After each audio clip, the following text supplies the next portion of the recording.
Want to make sure you never miss a new release from the official Creepypasta.com YouTube channel again? Be sure to subscribe and hit that bell to turn on notifications. Welcome back for another story time. I'm Madame Macabre, and today's story is brought to you by author Christopher Maxim. If you like his work, feel free to check out the links down below and support him if you like. And without further ado, let's jump right in. I graduated from high school a few years back. I still live with my parents, but I'm using the time to my advantage. They're kind enough not to charge me rent, and that allows me the ability to save up almost every penny I make. The hope is that I can one day start up a small but legitimate business and move into my own apartment. You know, the American dream. You see, to my parents' dismay, I don't have a steady job. I prefer to take a do-it-yourself approach and be my own boss. I buy and resell things online and take up odd jobs here and there to supplement my income. With the help of social media and Craigslist, I'm able to regularly mow lawns in spring and summer, rake leaves in autumn, and shovel driveways in winter. Eventually, I'll have enough to buy a decent car and reach clients outside of my town, and maybe even hire a few lackeys. What I'm here to share with you, however, is an incident that occurred almost 2 years ago. One that keeps me on edge to this day. In my first year of business, I introduced a flower delivery service. Depending on the season, I'd either pick flowers from around town or buy them from the local florist, then deliver them to a person of my client's choosing. Though it wasn't my most popular service, it did bring in some good money.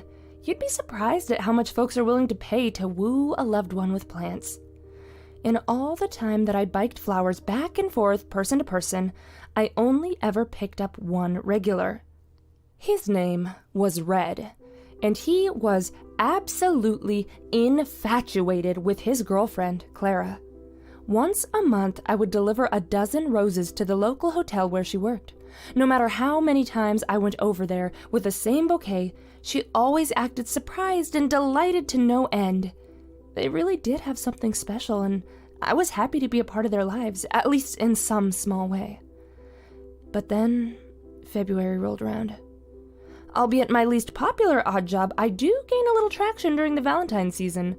Along with the additional customers, Red goes all out and has me deliver 3 bouquets on the week leading up to the holiday.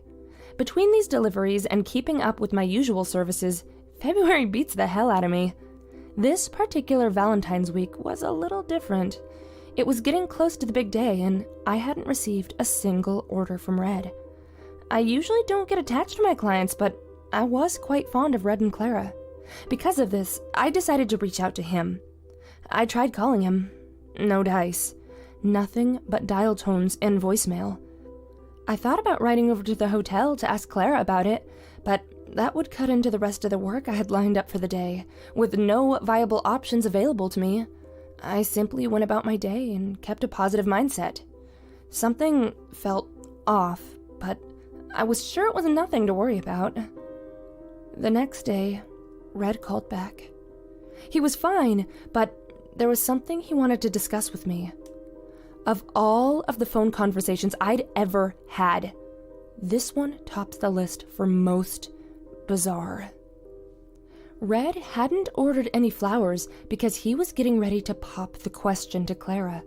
He wanted the lack of gifts that week to leave her confused and then catch her completely off guard on V-Day by asking for her hand in marriage. I was happy for them, but that's when the conversation took an unexpected turn. Red didn't have a ring. He was wealthy and could afford whatever jewelry he wanted, but not just any engagement ring would suffice. He wanted his mother's ring, the one his father proposed with. It was the only one he felt was fitting, the only one worthy enough to be wrapped around her finger. There was just one problem. His mother was buried with it. And then came the weird part. Red offered me $10,000 in cash to dig up his mother's grave and retrieve the ring from her dead finger. He said that he would do it himself, but he didn't have the nerve. He couldn't bring himself to defile her gravesite like that. He wasn't exactly comfortable with me doing it either, but he truly felt that this was the only way he could propose to his one true love. I pleaded with the guy, I really did. I told him to go to Jared's. I mean, women love rings from Jared, seriously. But alas, he wouldn't budge on the matter. And whether it was the allure of money that I could use to expand my business, or the desire to help out a desperate friend in need, I grudgingly accepted the job. I'm not going to make any excuses here. I know you think I'm crazy for doing it, and yes, I most certainly was. I know this now. Hell, I knew it then too, but have you ever looked back on something you did in your past and wondered, what the hell was I thinking? Well, this is one of those moments for me. And try as one might, you can't go back and change the stupid shit you've done. This is something I'll just have to live with. Under the light of a full moon, I biked over to the cemetery.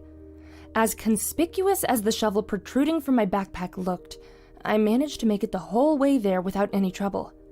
After passing the black entrance gates, I laid my bike down and set out on foot. The graveyard was consumed by a late winter chill and an uneasy silence. My footsteps cut through the crisp night air, creating echoes that danced from headstone to headstone. I turned back from time to time and told myself it was to check for passing cars, but really, I was afraid of ghosts lurking in the shadows. I never really believed in them, but being surrounded by hundreds of buried corpses in the middle of the night can do a number on your psyche. Growing more nervous with each passing moment, I trotted to the back of the cemetery in haste. My hurried pace was soon impeded by a fresh pile of white marble upon which was etched the name, Abigail Grovewood, in a stunningly elegant font. This was it. This was Red's mother, right where he said she'd be. It was time to get down to business. In the hopes of saving at least a little bit of face, I will say that in this moment, what I was doing did feel deeply wrong on a moral level. I was about to vandalize and rob the grave of a deceased stranger. She didn't deserve this, and I very well knew it. How would I live with myself knowing that I disturbed her peaceful slumber? That question had a simple answer. With $10,000 in my pocket, that's how. I had come too far to turn back, but I foolishly felt that this was the best way to further my financial endeavors. May God have mercy on my soul. The whole process only took about 6.5 hours, a little less time than I expected. I suppose shoveling driveways every year prepared me for this pivotal yet strange moment in my life. After all was said and done, I looked at the coffin below and panted profusely. Despite being utterly exhausted, I had no time to waste. Daylight was on its way, and I had to get the hell out of Dodge before it shrouded the land of the dead. With how narrow the hole was, there was no way I could open the coffin by conventional means, adding insult to injury for poor Abigail. I had to use my shovel to break through the confines of her deathbed. Eventually, I desecrated the entire cover, allowing me ample room for retrieving the ring, no matter which hand it was on. Victory was within reach. Before taking my prize, I looked at the woman I was about to steal from. The sight of her corpse was a grotesque one. She'd only been buried for about a year, so her flesh had not fully decayed yet. It sat on her skin like batter on an undercooked drumstick. And to top it off, maggots crawled around every inch of her surface. It was sickening. Just as I was about to reach past the flesh-eating bugs and grab Abigail's hand, something crazy happened. It was dark, that's for sure, but I swear I saw her begin to sit up in her grave.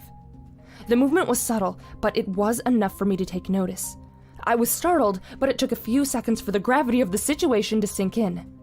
When it did, I became so spooked that I hightailed it out of there without a second thought. And that was the gist of my late-night adventure. Pretty lame, right? I went through all of that grief just to chicken out the last minute? Pathetic. I know, but you weren't there to experience it. As I climbed out of the hole, I thought I felt something brush against my ankle. Perhaps Abigail's brittle hands attempting to pull me to my death. As I ran to my bike, I pictured her crawling up from her earthly tomb and chasing me down the road until I was inevitably captured. This was the single most frightening night of my life. I was scared witless and didn't give a flying crap about Red or the $10,000. I just wanted to get the hell out of there. Of course, upon arriving home, logic set in and I realized the error of my ways. It was entirely possible that Abigail was still as stone and I only thought I saw her move. What I felt against my ankle was more than likely maggots crawling up my pant leg. I had let the eerie atmosphere of the cemetery get the better of me and now was out 10 grand and a good friend. Just my freaking luck. I almost went back, but the sun was beginning to rise. I couldn't risk being spotted and going to jail. Though that was a likely outcome regardless. Instead, I wallowed in self-pity and ignored Red's calls for a couple of days. Soon enough, my failed grave robbery was all over the news. But here's the thing.